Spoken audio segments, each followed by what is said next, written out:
Anger and frustration mount in Los Angeles 1 week after the shooting death of Andres Guardado. An LA County sheriff shot and killed the 18-year-old on June 18th. Demonstrators confront police, who use pepper spray and rubber bullets to back down the crowd. They say it's an unlawful assembly. Protesters hurl insults at police.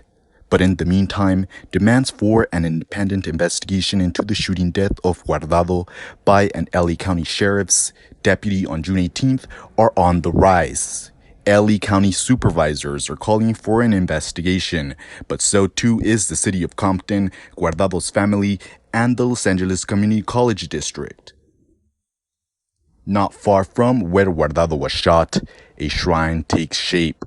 La paz y el consuelo a toda esta gente reunida, Señor, que tiene su alma muy triste por esta persona que se fue, Señor. Ten misericordia de cada uno de los que están presentes, Señor Jesucristo. Tech and LA City College. LA City College President Mary Gallagher and Trade Tech President Kratina Wanderwood are both aware of the situation.